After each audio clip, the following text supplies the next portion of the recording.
Quem surgiu primeiro, frutou a fruteira? Como é que nasceu um pé de bananeira?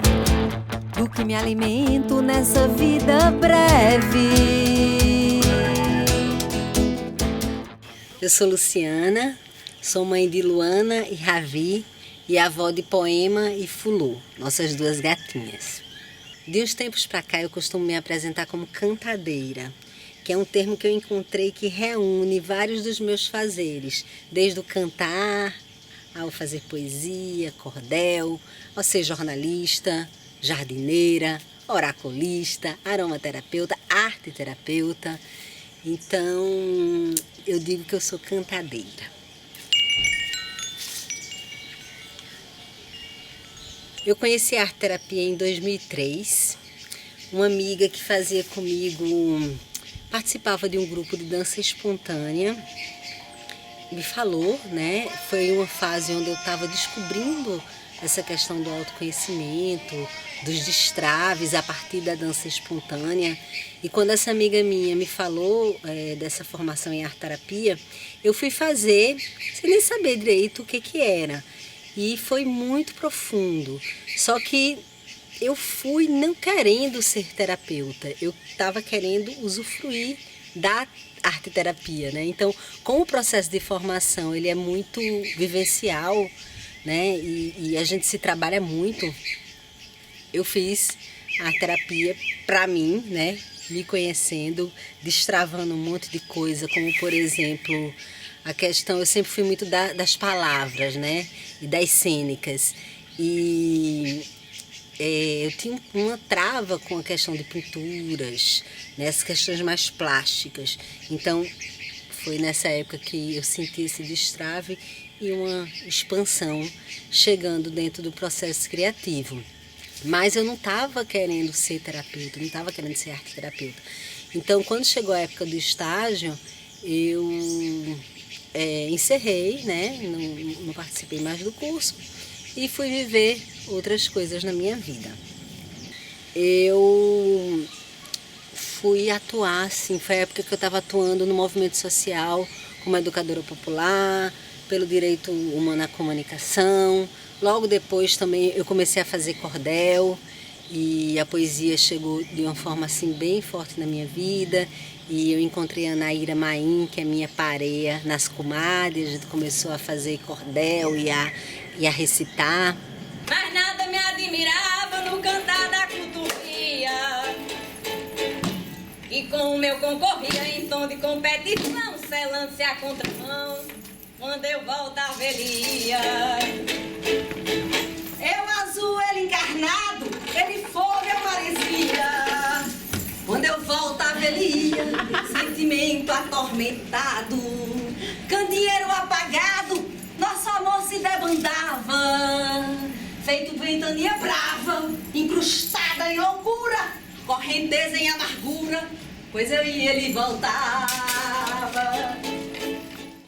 E lá por volta de 2008, começou a me vir uma vontade, assim, um chamado para trabalhar com cura. Era algo assim, cura, nutrição, me veio um insight assim muito forte do que eu vim fazer aqui, era algo que não era só daqui, precisava ter uma conexão. Aí eu resolvi fazer alguns cursos. Fiz aromaterapia, me apaixonei pelos óleos essenciais, fiz um mini curso de fitoterapia, fiz reiki, yoga terapia. E nessa época também criei o portal Flores no Ar, que é um almanaque digital, um site de notícias, onde o foco são as terapias integrativas, notícias que remetem ao autoconhecimento, ao bem-estar, à cura. E em 2010 resolvi fazer novamente a formação em arte-terapia pela Traços Estudos em Arte-Terapia, aqui no Recife, com Edna Lopes, Cris Lopes e Andrea Graupen. Só que dessa vez eu fui fazer querendo ser arteterapeuta, né?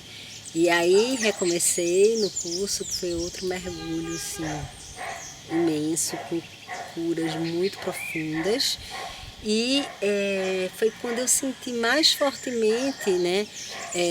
Agora com a outra consciência, um pouco mais madura também, o potencial da arte-terapia, né? Eu costumo dizer que eu não conheço nenhuma terapia tão potente, sabe?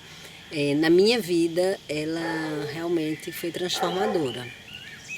E eu acho incrível isso, de você poder se utilizar de várias linguagens, desde colagem, a pintura, a desenho, a dança, a música, a poesia, a teatro, a costura, a tudo para poder se expressar, né? De forma livre, de forma criativa, sem certo e errado, sem feio e bonito. Eu acho muito poderoso esses recursos que a gente tem na arte-terapia, de poder se expressar sem necessariamente precisar usar a fala, né?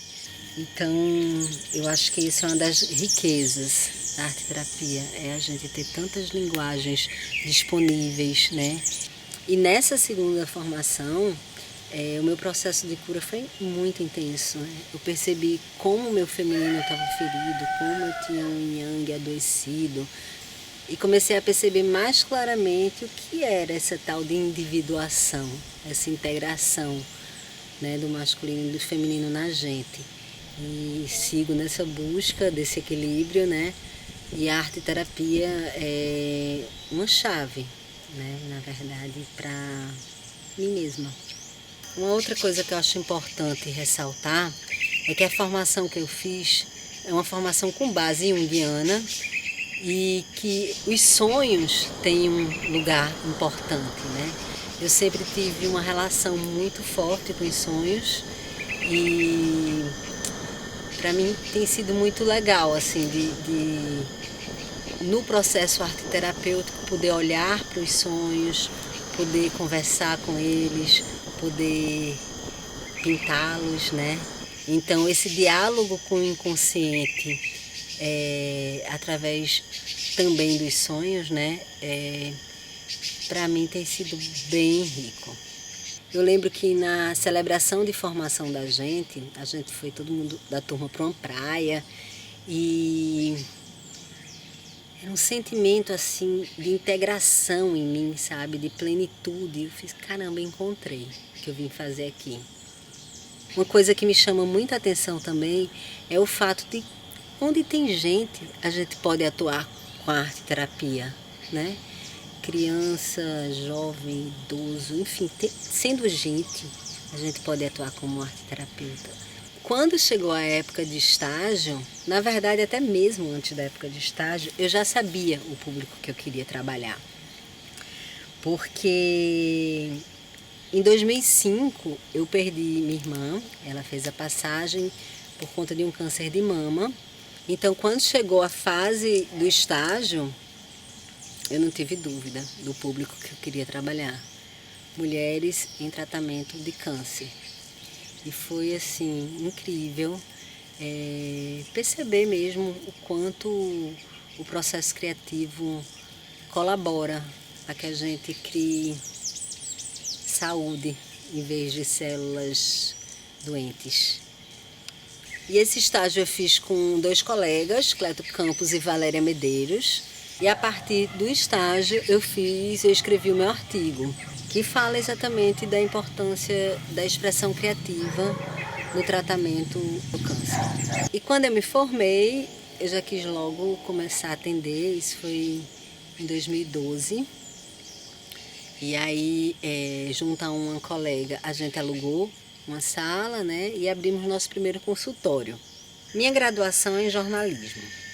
Então, um dos desafios foi, né, como é que, de repente, eu sou terapeuta e tenho um consultório e atendo. E aí, um elemento fundamental que eu acho é a supervisão, sabe? Eu acho que a supervisão faz com que a gente não saia do prumo de arte-terapeuta, sabe? Posteriormente, as meninas da Traço me convidaram para assumir a disciplina de cultura popular da formação em arte-terapia. E tem sido assim, bem incrível ministrar essa disciplina, porque a gente toca em pontos fundamentais, né, na questão da memória, das raízes, da ancestralidade, das nossas crenças, costumes e as transformações todas que que estamos vivendo, né? Esse olhar para as manifestações artísticas na nossa vida e o impacto que isso teve e tem. E durante a formação foi quando começaram a aparecer as melodias na minha vida. Porque eu já escrevia poesia, né? Já era cordelista, mas eu ainda não compunha canções. E teve uma atividade da formação em arte-terapia que era para a gente fazer algum trabalho sobre Cronos e Kairos, né? Esse tempo mais castrador, cronológico, e Kairos, esse tempo mais orgânico, natural. E aí o trabalho que me veio foi uma música, que eu considero hoje a minha primeira canção, que é Ode a Kairos. Eu quero é fluir no ritmo de mim, com horas inexatas, em dias quaisquer, no meu tempo, só meu tempo, que é meu e da lua também.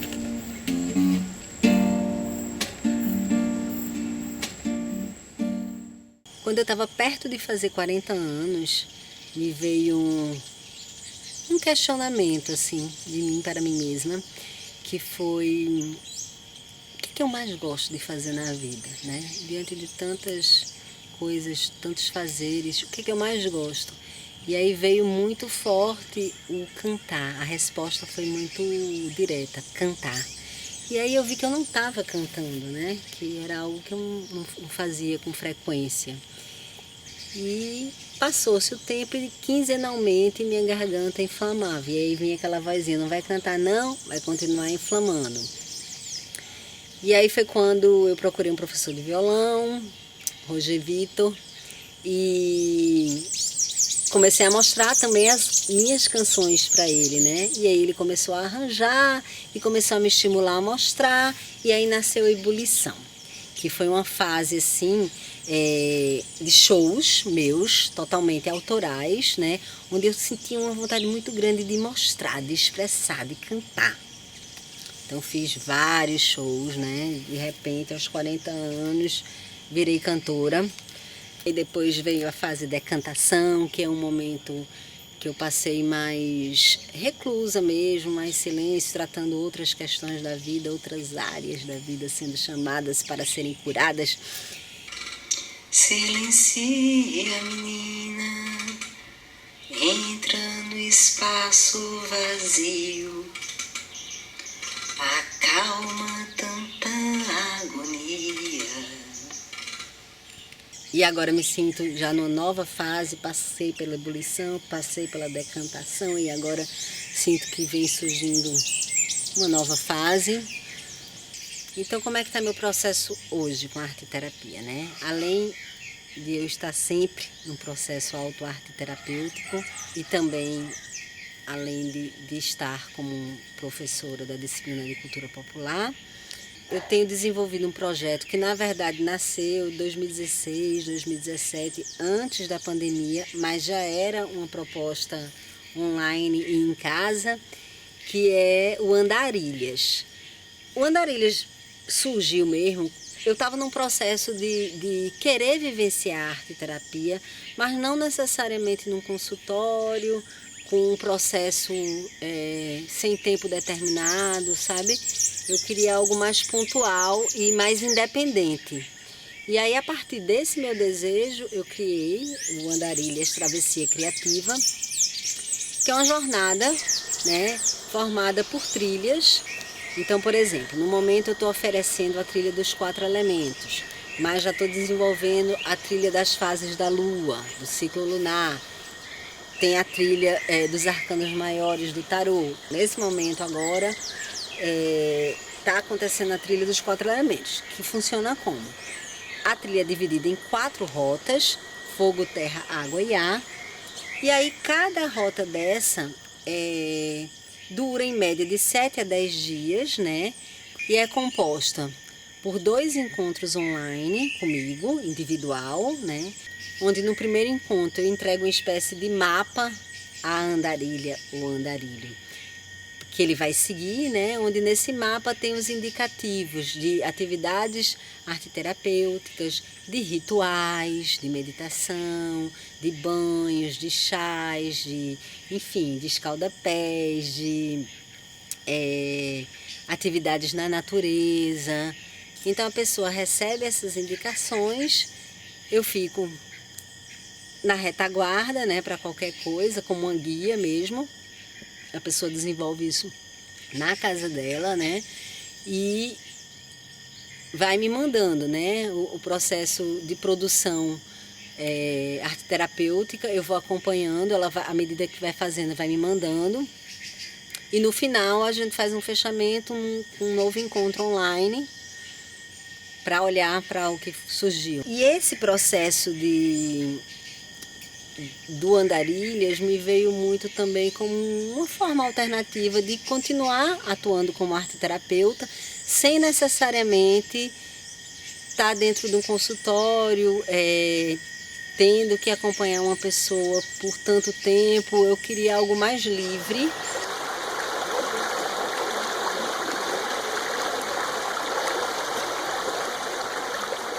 Para mim é muito poderoso poder se expressar criativamente, né? Colocar para fora coisas que a gente nem sabe que está dentro, olhar para isso, amplificar isso. Então, uma das coisas que me veio assim fortemente no fazer arte terapêutico foi a certeza de que todo mundo é artista, né?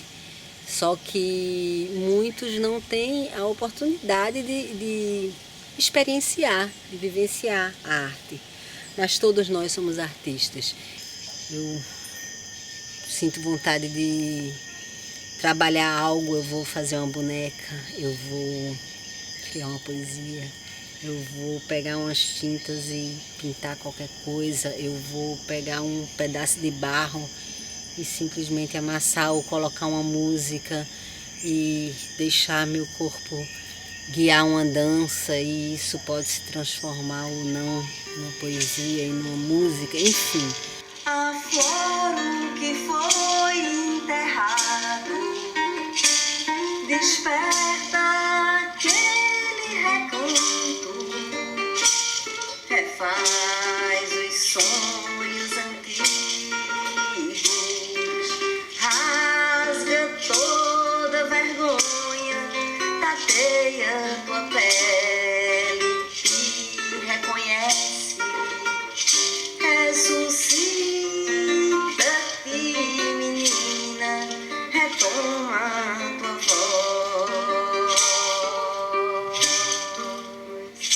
Arteterapia para mim é magia, é alquimia.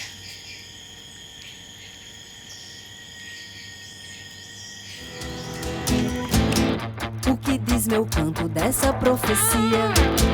Qual é o encanto do que a gente cria? Qual é o encanto do que a gente cria? Do que me alimento nessa vida breve?